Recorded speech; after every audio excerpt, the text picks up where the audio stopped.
stopped in the midst of this. So we're going to go ahead and begin recording this. We're going to dive right in after our exercise. I wanted to say one quick thing for those of you who are joining back in. This exercise of having people have a quick question to answer and setting up a time where people can connect, and you're listening to the answer to one question, this one basic question: what is one thing life is teaching you right now? I want you to leverage that as a relative way to make sure that you don't let this remote status dilute the value of you getting something out of the work that you're doing, whether it be in your family environment or in your working environment. So as an example, this question of being able to set up a quick Zoom call or maybe a group FaceTime and asking everybody just one question, right? What is one thing life is teaching you right now? Not only one thing, but you're also going to create space for connection, which again, based on the article that's on your screen, we already know that this concept is so important. It's important to our health, both mentally and physically. For those of you who are having what I would call struggle trying to find a time to connect, one of the things which was so helpful mentioned that they wanted to stay in touch with students. But one of the things that is becoming a little bit of a challenge is that with everybody on different time zones, man, how do you pick the right time for everybody to get connected? Well, I actually have a suggestion that is, well, one of my children, they actually are using Flipgrid. Flipgrid is a software that allows you to do short time videos, and those short time videos are about a minute long, and each person in your group does a short time video on Flipgrid, but it goes into a library and everybody can actually just go watch them. And I think it's a really great way to be able to make eye contact. You don't even have to be on the same time zone because they're pre-recorded, but to actually have some way of staying connected. So hopefully that's a great way of getting over a challenge of we're in different time zones. How do we stay connected? Be creative, right? Throw out something like Flipgrid or another software that would work. Now, with that in mind, I'm going to do a quick session one recap, and then we're going to dive right into the concept of optimism today. So with the session one recap, just a couple quick things. Last time we talked about how powerful disruptive life events can be. And as a common response to those disruptive life events, we often have things like fear or grief, maybe sometimes anger and isolation. So we have these powerful things that are happening to us, and those are feelings, and they often drive our responses. Like fear leads to panic, or anger leads to discriminatory behavior, etc.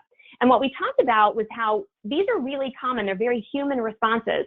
And we always have to make sure we don't forget that mirroring, the design of our brains, which is that natural human behavior to want to mirror what's around us, is something that is even more important now than ever, because during challenging times, we set an example. And if our response to fear, which is going to be an emotion we experience, is in what I would call that negative state, we're going to end up having other people mirror us. And if it's in a positive state, people will mirror us in that way as well. And that also brings up a quick connection from our last discussion as well, that I just want to remind you that our responses have the ability to either impair or facilitate results, right? So for better or worse, what we end up doing will either lead to an impairment, like what I did or said kind of made things worse, or what I did or said facilitated a really powerful outcome. And so what you really want to do is give this moment of time of your responses to be powerful in allowing others to really see that what you did was intentional, it was selective, it was chosen so that you get that facilitated, fueled outcome. Now, how do we get there? Right? One of the things we do in our way to get there is to start with some great powerhouse EI skills. And last time we leveraged two of them. We talked about self-awareness and we talked about impulse control. And so when we're thinking about those, I don't want you to forget that your target with self-awareness, you really want to catch responses as they're happening. Right? You want to allow your catching of it, right? You want your radar to be really honed, and you want to be able to say, okay, how can I catch that and then allow my time to neutral to be as small as humanly possible? Can I get it down to, it took me 3 minutes to maybe make through, my thoughts around that and then respond, and I felt like that was the right thing to do or say. Maybe it took me 10 minutes, maybe a half an hour, but hey, before it would have taken me a day. So you want to catch things as they're happening. That's one really important path to getting this right. And then we also want to be able to have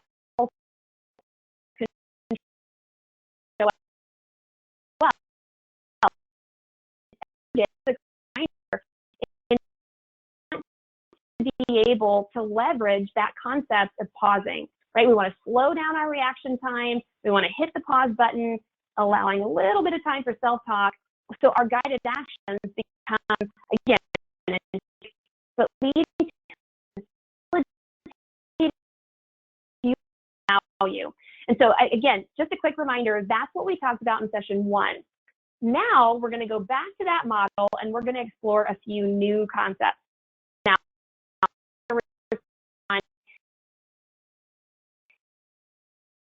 so we're going to really tag in our discussion today. We're going to let this be a powerhouse growth moment.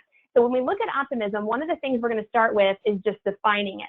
What is optimism? And most of us have heard a variety, or we have our own view of optimism, but let's look at 2 distinct definitions. So one of them comes from the dictionary, right? You can just go straight to the Merriam-Webster dictionary and you can look up that optimism is an inclination to put the most favorable upon actions and events in anticipation of some of those best possible outcomes that you can create, right? So we're going to construct our actions so that we get the best possible outcome. Slightly different, but very complementary to that is the definition we use in EI, right? So how do we define it? Emotional intelligence. Optimism is essentially the skill that allows us to maintain a positive attitude, and it allows us to make sure that we stay hopeful and resilient even in the face of adversity. So even when things aren't going the way we'd hope, this skill, when we use it at a high rate of frequency, lets us look beyond what's on the surface and have a great bounce back factor, right? That's what resiliency is. When something happens, I bounce back quickly. I step right back up. I think differently. I maneuver through, and I get to a point of outcome. And so when it comes to this, one of the things that I am going to ask that you do, so in this case, I'm going to have you, under your attendees line, I am going to have you use your raise your hand feature again. I do want to delineate between 2 very common looks about optimism. So when we look at this, I want you to agree or disagree with this statement, okay? So if you agree, you're going to raise your hand. It says there's a difference between flexible optimism and blind optimism, right? So if you agree that there is a difference, those are not the same thing, then I want you to raise your hand. I want you to tell me, yep, I totally see there's a difference. And if you don't see that there's a difference, then you just don't raise your hand, right? So what do you feel? Do you think that those are different, or are they the same? Okay, I'm encouraged. I'm seeing lots of hands raising. Okay, excellent. Because I want you to realize these are not the same thing. And whether we maneuver through flexible or blind is what's going to drive our outcomes. So when we look at this, one of the things that I would tell you is that flexible optimism is essentially the concept of being grounded in what we're going to call real world hopefulness. Okay, so it's equating what's around us, all the elements of observation in our surroundings, in an accurate way as we lean into why we're hopeful, why we see something else in on the horizon.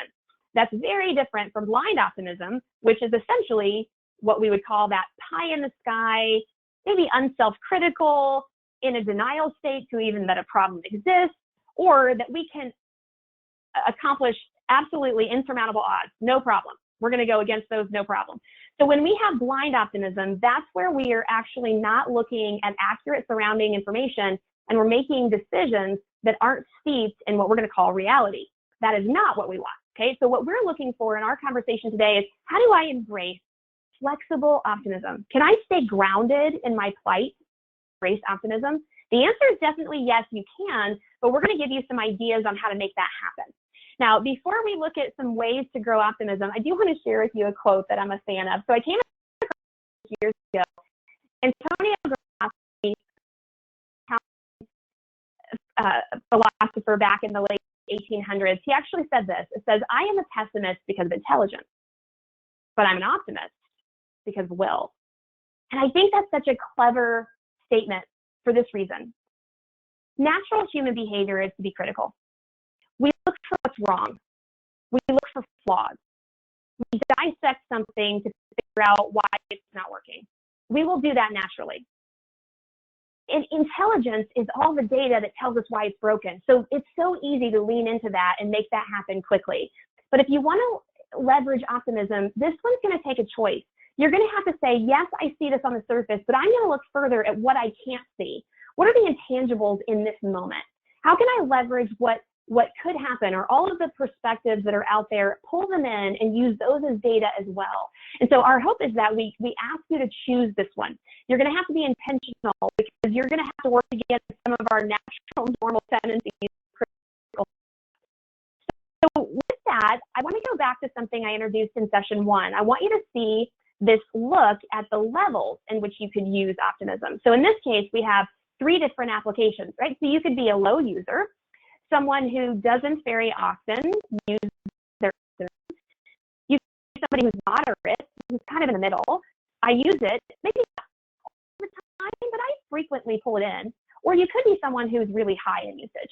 Well, if you look at the descriptors, just a few call outs. So if we're low in usage, here's how we know that that's probably an accurate description of our optimism. We might be glass half empty. We hear that often.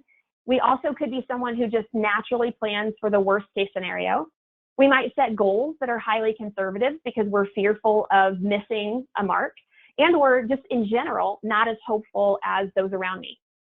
Right now, given our environment, this one is pretty common. It is harder to be optimistic now than ever.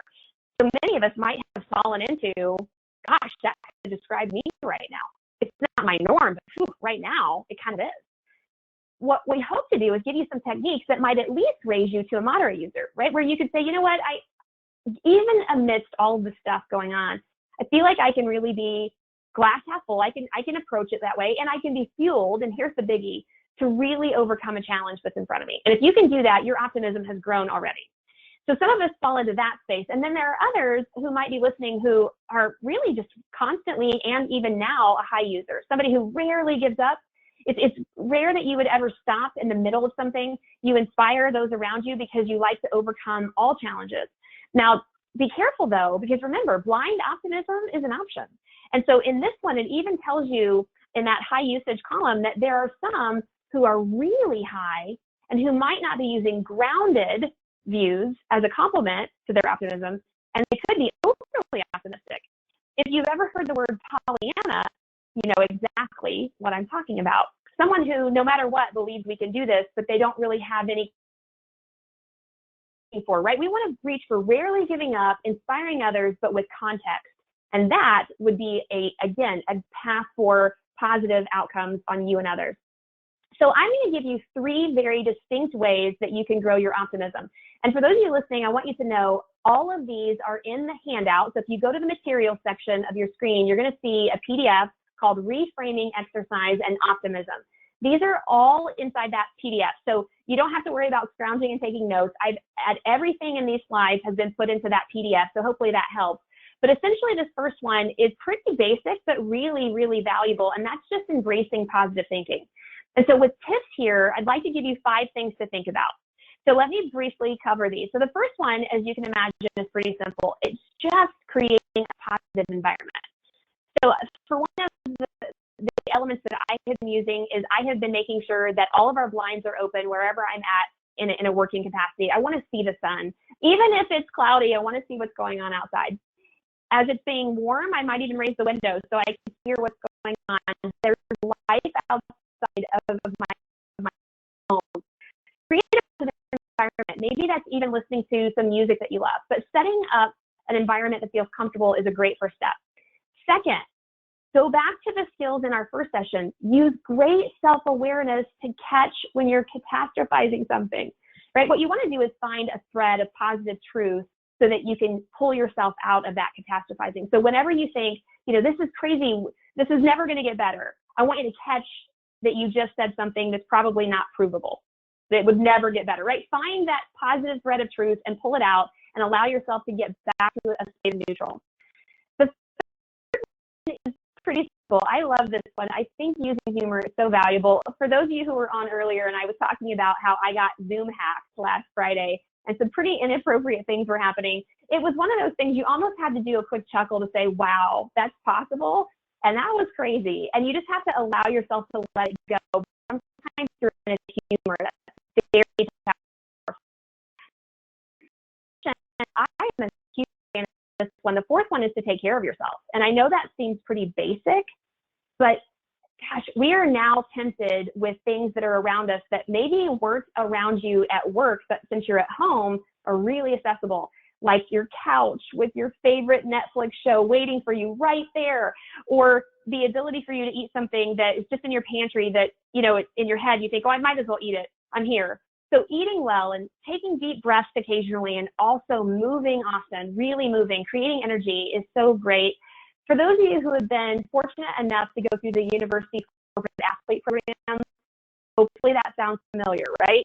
Eat, breathe, move. Those are the ways we generate energy. So that creates positive thinking as well. And then the last one is my favorite, so I saved it for last. In this positive thinking tip list of 5, practicing gratitude is huge. All right, so in this one, I'm actually going to engage you just in the chat feature. So if you have the chat feature, make sure it's open here. I'm going to have you do this. The activity that is enabled here is really, really simple. It's just taking a moment and asking yourself in a 1-minute period of time, right? 1 minute, that's it, 60 seconds. Write down everything you're grateful for once a day. Right? One 60-second period, but if you do it daily, the expansive reach of the way our brains see a situation gets really, really broadened in the spectrum of optimism in a natural way. So here's what I do. Rather than giving you 60 seconds, I just want to give you one opportunity to do this for me. I want you to take your chat feature, and I want you to tell me one thing you know would be on your list today. So one thing, and just go ahead and type it in there and hit enter. One thing that's on your gratefulness list, something that you know you feel very comfortable saying, I'm grateful for this right now in my life. Our colleagues, I love it. People who check in, that we're employed, that our health is stable, that you have loved ones around you, your family. I love that some of you are saying even time at home. The sun, yes, that one's for me today. All the things that we say, that we have the ability to really connect virtually with people in our lives. Now, those are really wonderful, and I want you to grasp onto those, but I want to make just a little bit of an expansive thought here. So the first time I did this was about 3 years ago. Someone asked me to do a gratefulness journal. And at the very top of my first entry, I put April 8th, 2020, right? So that's what I would do today. And I started a timer, and I started writing. And 60 seconds went by fast, and the things that were on my list were the ones that were the quickest to enter my mind. So I put my family, my husband and my kids.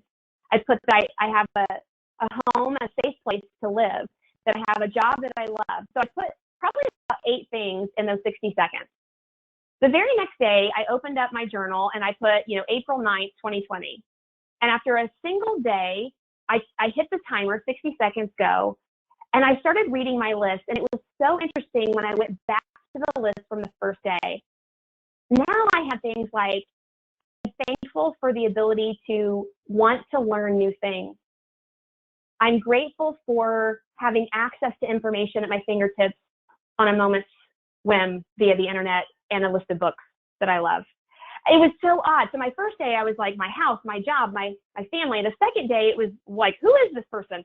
I assure you, if you try this one, even for 7 days in a row, it will make a difference. And this could be something you do with the people that you connect with, your students, your peers, your family. Hey, gratefulness exercise, everybody go. It is so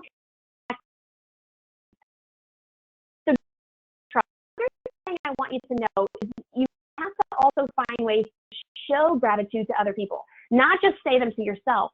So this is a quick model that I've used for years. I call it the 4S model because they all start with S. But the 4 things you're going to do to show gratitude: first, you're going to select someone to praise. Find someone that you know you really appreciate. You're then going to share in a letter, a written document, of why you value them, but be descriptive, right? Here you've got to really build your case for why you are grateful. So many of you know that I am a fan of Angie Nally, who I think you guys are blessed to have as a research or as a resource at your fingertips. Your whole HR team is amazing. And so let's say I picked Angie. I might say, okay, I selected Angie, and in my letter to her, I might say, Angie, I so appreciate that you have an open mind. You always listen to me, you hear me out, and you add to, not detract, the ideas I share. I so value what you seem to do with me and for me. Thank you for who you are as a person. The next step is, though, the most crucial. You need to say it to them. I can't just write it down. I have to make sure they hear it from my voice. And I don't just mail the letter, which, by the way, I want you to do, but I'm going to call her or in this case, I would make it face-to-face, and I'm going to tell her that. And I'm going to make it personal. I want her to know I am authentic. And the last step is really valuable as well. In this process, soak it up. Track their responses, track your responses. I want you to use your self-awareness to realize this worked. It actually makes you feel more hopeful, more resilient, more optimistic. And I want you to assume, let's say that this became something that people were mirroring. Do you know how amazing it would be if we just had gratitude expand, even in the period of a few days, because each person that's listening to this call took that and paid it forward. That's an amazing next step for each of you. So I hope one or more of you try this out in the next 7 days. The second thing I'm going to give you, that's first, right? The second thing I'm going to give you is an actual technique. So this is called reframing. It's one of my favorite ways to become more optimistic and retrain your brain in the moment where something needs to be solved or rethought. So reframing inside your reels, I actually have a series of exercises. They are scenarios where you have to actually prepare your thoughts and work through what you would do in that particular scenario. So it's a really great, what I would call, homework exercise. But let's just look at scenario 2. Okay, so scenario 2 says, let's say that your significant other, your child, or a family member that you're currently living with walks in the middle of a conference call, a video conference call that you're having, and they interrupt you with what you deem to be an insignificant question. So let's say your significant other comes in and says, honey, I'm trying to find the keys. Do you know where I put my keys? And so you think that's insignificant right now when you're in the middle of a conference call. I want you to think about what might be a critical thought that you would be thinking in the midst of the interruption, right? So if you have your chat feature up, I want you to do that. Tell me one thought, right? So you're in the middle of an important call. One of your family members walks right in like you're not on the phone and says, hey, can you help me find this? I want to know, what would you be thinking? What might be a critical thought that you would have in the midst of that interruption? So tell me one thing that comes to mind. What's a critical thought that you might have when this person comes in? Right, Valerie, how inconsiderate. Like, where is this coming from? Or maybe, yes, Karen, embarrassed, because now I have to actually mitigate the fact that everybody heard that, right? So you're starting to think, excuse me, are you kidding? Right? Ugh, I love it. Linda, nicely done. Okay, so I want you to know, every single one of you on this call would have a critical thought. That's a natural reaction because we're so shocked. What, are you kidding me? Well, here's the thing. I want you to then reframe it. I want you to deliberately say, what would be a way to reframe my response to actually help me stay motivated? How would I change the way I saw their interruption? Well, maybe you say to yourself, you know what? I don't think I even mentioned to my family that I was going to be jumping on an important call. I don't know that I can blame him or her for coming in when I don't even think I told them, hey, this is a really important one. Can you please not open the door unless it's absolutely urgent? Okay, so you know what I learned? I learned that to stay motivated, I'm going to reframe that. The next time that happens, I'm going to actually say it in advance. But this time, maybe what I'll do is I'll hit mute on my call and say, I'm so sorry, honey, I forgot to mention I'm on a very important call. Can this wait for 20 minutes? I want you to think about version A, the person who likely gave the stink eye to your child or your family member because you can't believe they had the audacity to interrupt you. And version 2.0, where you hit pause and say, I'm so sorry, I forgot to mention I'm on an important call. Can this wait for 20 minutes? The outcome you're generating is different because you reframed it on the spot. Now, this one takes practice. This one takes a deliberate application of doing it multiple times. But if you want to use that homework exercise, I've got several scenarios that you can think through that would allow you to say, what would I do with that situation? Because you'd be surprised how your brain will create and leverage that going forward. Now, along the lines of reframing, I'm also going to show you something that I came across by a director of the University of Pennsylvania's Positive Psychology Center. His name is Martin Segelman. And he essentially framed 4 steps to reframe or stay calm during uncertainty. And I think these are really great. So what I did is I used these 4 steps, and I want to show you how they work, only I'm going to use the virus as my cue, okay? So as my trigger. So step 1 in his path to reframing is to just let yourself be critical. What's the worst possible scenario in this moment? And so for me, what I would tell you, amidst a whole globe that is experiencing this pandemic, it might be something like this. I'm going to get this, and it's going to be bad. I could die. So the worst case in what's going on right now is to let yourself realize that you might be thinking that. Once that's done, you're going to stage 2, 180, and you're going to say, what's the best possible outcome? And in this case, it might be, you know what? I'm not going to get this. Nobody in my family is going to get this. And it's going to blow over. 2 weeks tough, right? So best case, you're going to frame that too. And then comes the ever valuable reframing moment where you start to say, okay, but what's the most likely? So now I'm going to say, now that I've looked at the edge of both sides, the best and the worst, what's the most likely scenario of what's going to happen? You might say, you know what? I'm probably going to get this at some point, even if it's the end of the year, or one of my family members will get it. And it's probably going to be tough and achy and uncomfortable, but I'm likely going to recover, as will they. That's the most likely to happen. So the value then is where you spend your time in step 4. And this is where you say, I'm going to then prepare for the most realistic scenario. I'm going to plan for what will most likely occur, so that my energies are spent in a grounded but optimistic way of applying my energy. So you might say something like, you know, I'm going to continue to prevent this from happening. But at the same time, if I do have any kind of symptoms, I will immediately call my doctor. That's going to be something I plan for. I'm going to have a backup child care plan. And I'm going to actually think about how work's going to go on without me if I have to leave my team for 2 weeks. This is a really great channeled way to use optimism. And it's this concept of reframing. So any problem that you have, it doesn't matter if it's a pandemic or a natural, normal problem that your team faces on a regular basis. It's like, okay, worst case, we're not going to be able to talk to students for 3 months. You know, best case, I can talk to them tomorrow. What's most likely going to happen is that we've got to really take the next week to figure out how we're going to connect with them. So I'm going to plan for that. I'm going to have all my team members looking at different softwares, and we're going to test them out with a goal that we get it in the next 2 weeks, best case. Okay, so then you end up having a really designed look at people driven and motivated now because we're using grounded optimism. Hopefully you can feel that, because that one is replicatable. The other thing I want to end with in optimism is something that I really hope to on you. It's called creating a short-term rally cry. Okay, now this one is really cool because what it does is it gives everyone a chance to take something that's right in front of us that's short-term and grasp onto it with all of our momentum. This one is where we're really going to have to realize that in difficult times like right now, connections and collaboration are most consistently going to happen when individuals, teams, or organizations have a view that we all agree on, what we call a rally cry.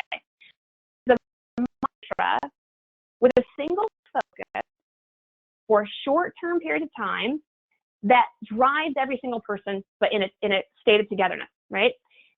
As an example, because this might help you think this, what is short-term rally cry? I'm reading examples from companies that I've seen post cries are. There was one organization who just said this one: no layoffs. Not a single person. We don't want a single person to lose their job in the next 30 days. Everybody rallied around it. That was their number one focus. And they had people creating solutions of how they could do that and stay afloat as a company. The resulting answer for this particular organization, by the way, based on tons of research that some of their team members did, they gave everybody an 18% pay cut for 30 days. They realized that if every person took the exact same pay cut, 18%, they wouldn't have to let one person lose their job. And as a peer set, they would stay intact. So it really drove people looking forward to what they were all engaged in. Another one, help support my community. So you might have a rally cry. Hey guys, we are going to represent community service right now as our top priority next 2 weeks. Everybody come up with one way we can serve, either individually as a team or as a university. Well, this company that I'm actually talking about was a Major League Baseball team in a region.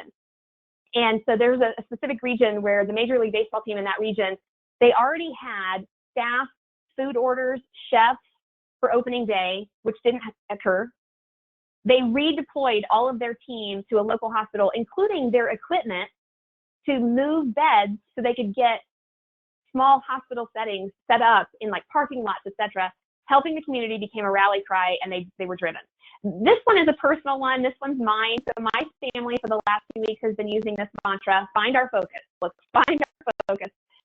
We have so much chaos in my house right now that it's important to realize that for short-term periods of time, 20 minutes, 30 minutes, let's find our focus. Let's pick something we're going to do and everybody all in. And it's been really helpful. So I want you to know, finding a short-term rally cry might be one of the best things you could do. And if you're a supervisor listening to this call, I recommend you find a way to have a dialogue around what yours is or should be with input from your team, and then embrace it and allow it to let you get fueled to a facilitated moment of outcome. I'll end my optimism conversation on this. I love this quote. It says, optimist. What is an optimist? So someone who figures that taking a step backwards after taking a forward step is not a disaster, more like a cha-cha. What a great way to look at what's on the surface, but taking one little peek behind as to what's beyond that.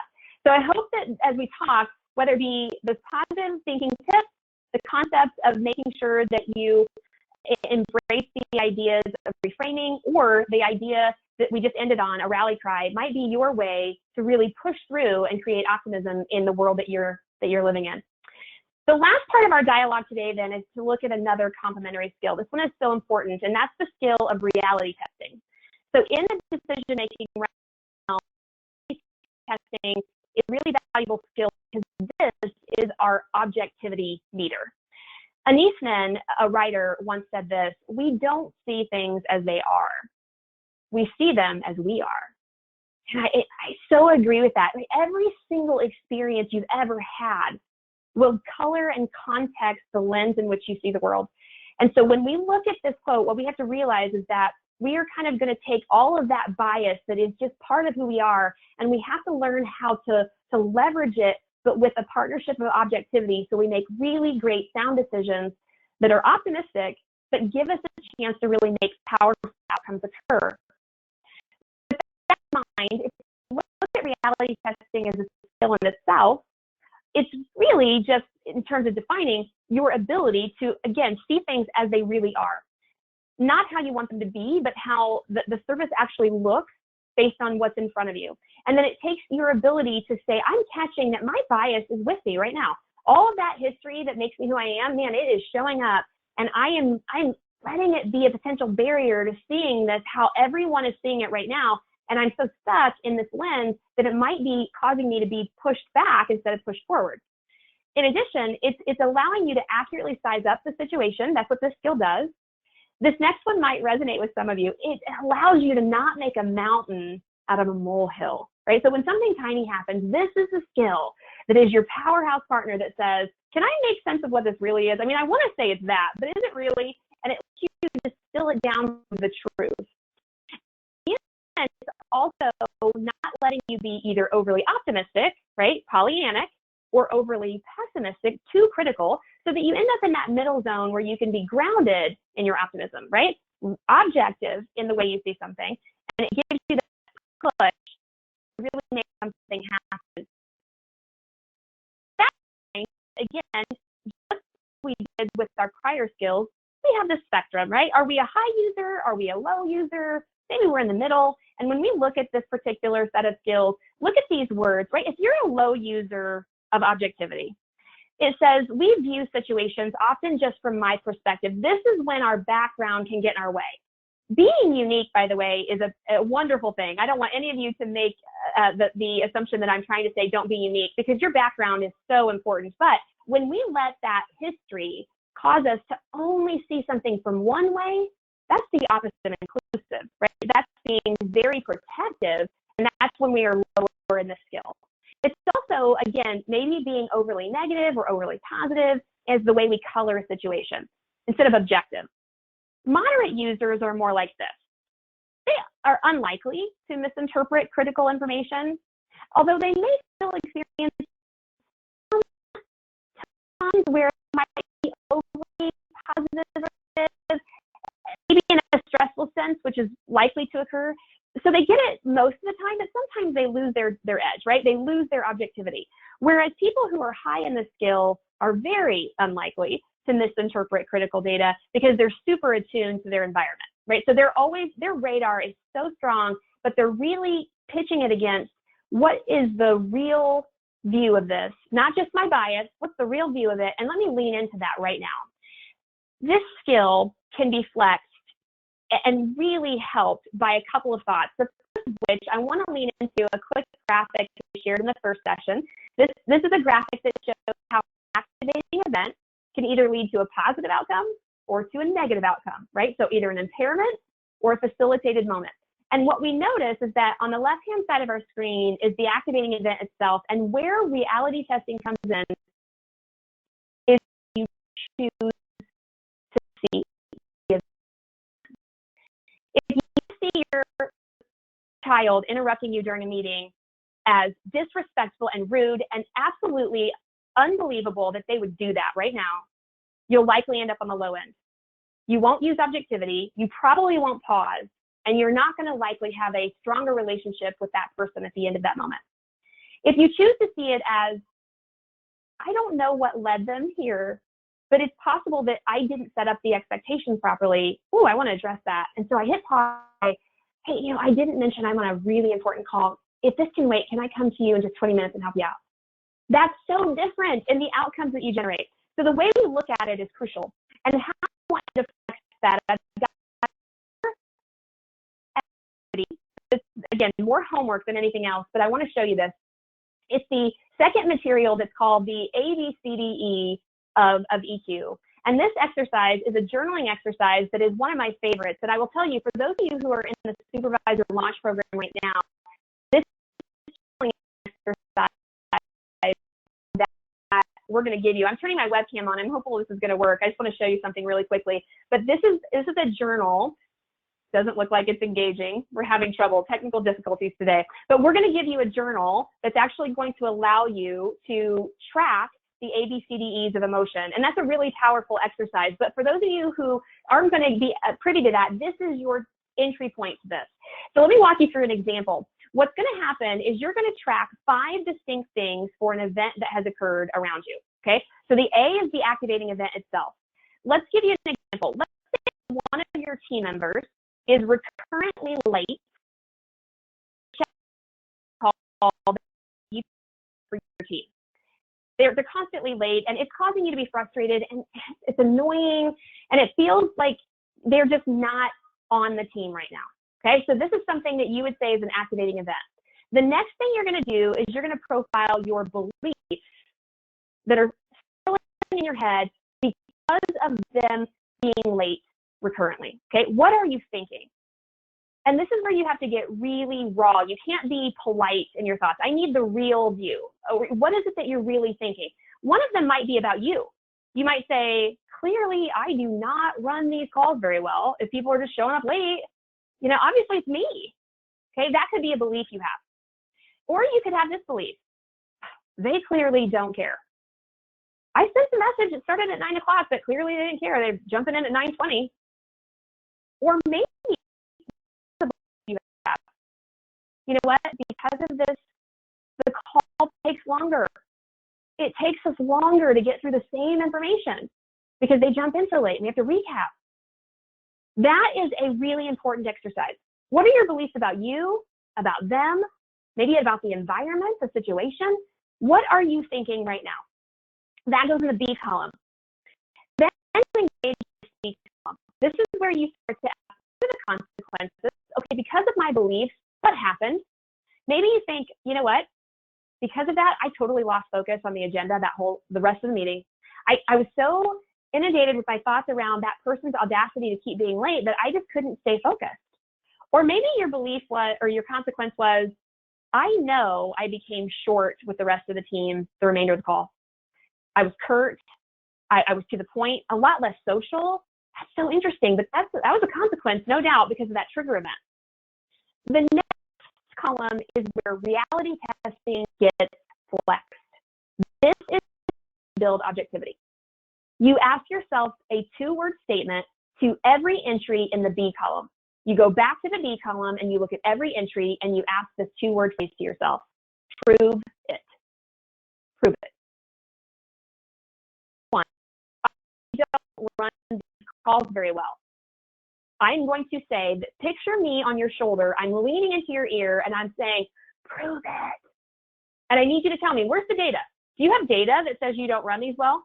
Did one of your team members call you an hour before this call and say, listen, you don't really run these meetings well. I just want you to know that, I thought it's great feedback.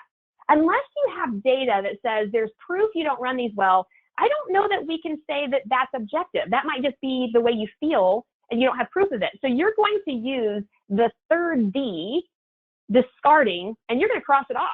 You're not going to use something that's biased. That's not going to help you. You're going to get rid of it. You go to the next one. They don't care. You know what? That's true. They keep showing up later to these meetings with everybody else, and they don't care. And I'm back at it, right? Prove it. I'm right in your ear, and I want you to say that. Prove it. Do you have proof that the reason they showed up late was because they just don't care about this stuff? It's like, I don't care, so I'm just going to show up late. Because you have read it. So the call takes longer. Prove it. Well, actually, when they get in there at 9:20, I always backtrack, I recap. I bet it takes 5 minutes longer. Okay, I totally believe that. That's provable. Circle that thing.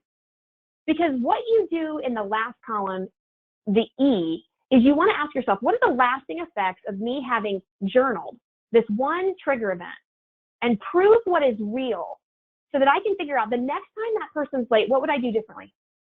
Well, maybe your do-over, my I would do differently statement.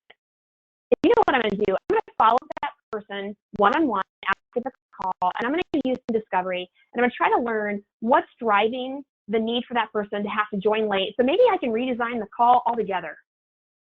That is time to neutral. Instead of stewing over that person being deliberately late and rude, now you've got a powerhouse actionable thing. That's objectivity, which leads to some amazing things. So your goal is to say, prove it. If you're behind your schedule right now because you're what I would call at home and not at the actual campus doing work in your offices or normal workspace, and you say, I'm behind, we're never going to catch up, I'm going to ask you these two words, prove it. Prove that you don't have a solution that's not within reach. Prove that you can't think about how to redesign your team to get it done when you're back on campus. Prove that you don't have options like bringing in a partner or an outside vendor or a contractor. Prove it, right? Use objectivity. It is a wonderful growth strategy.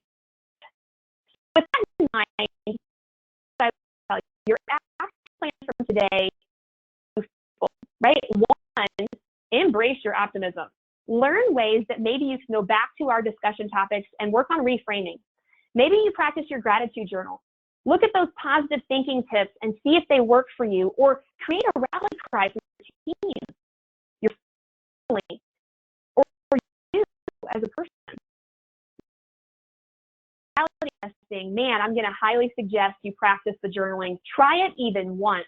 Use the ABCDE to flex your prove it skills and see if you can debate if your beliefs are maximized in objectivity. Those two paths will embrace the skills of our discussion today, optimism and objectivity, as you lean into how can I be the right kind of strategy of behavior in these moments that we're living in, so that other people will mirror them because they're fueled to facilitate positive results. With that in mind, I'm going to end just like I did last time with what I call an on a positive note. I so believe in the power of positivity, and I do think it's important that we look at great examples. So I've picked 3 things. The first one is a national story. So this one is, some of you probably saw this. This is a picture that Southwest posted of doctors that were being flown from, I believe, Atlanta to the New York area because they're so in need of physicians. And these are people who aren't from that community, but who are giving up their time and taking the risk. And I thought, oh man, that just made me feel good. On another note, a friend of mine, her brother, who happens to work for FedEx, back in late January, early February, they had some N95 masks that were expired, and he was instructed to throw them away. His wife's a nurse, and she had encouraged him to ask if they would let them keep them and donate them, even if they were expired, that the facilities would take them. They initially said no to him, but he kept up, did not throw them away. He kept at it, and eventually they donated all 50,000 to several hospitals in the Indianapolis area. And I thought that was so awesome that he kept persisting, right? He allowed groups to step up, and he really got something cool to happen. The last one is actually from my neighborhood. So on Saturday of this past weekend, I'm in the front of our house and I hear a bunch of honking. So of course I go to the front. There's a parade, and I apologize, this is through the screen and my front window, but there's a parade of cars, that were 30 of them. One of the ladies in our neighborhood was having a big birthday, one of the big O's, and her husband had coordinated friends to drive by. They had decorated their cars. They had tons of streamers, and I thought, that's community. That was so awesome. So what I'm going to ask that you do is do us a favor. One, I want you to, again, you're going to get a recording of today's session. Send it out to your colleagues and friends. Maybe set up a time where you guys can get back together and discuss what was your tip of positivity? What are you doing to stay optimistic? How are you making sure that you stay objective? Give them some of your techniques and tips. Share this. Let it grow. The other thing we're going to do is make sure that you also have a link to next week's session. We're going to talk about stress tolerance and flexibility, two, again, great complementary skills. But if you have examples of using these techniques, or if you have questions or other challenges you're facing, please send them to Angie or myself. My contacts on your screen so that you can send them to me as well. We want to make sure we continue to customize this program so it meets your needs. But we so appreciate your willingness to stay through the technical difficulties today. We're going to try to troubleshoot and make sure we don't have those next week. But thank you for your time today. We will see you again next week. Take care and have a great week.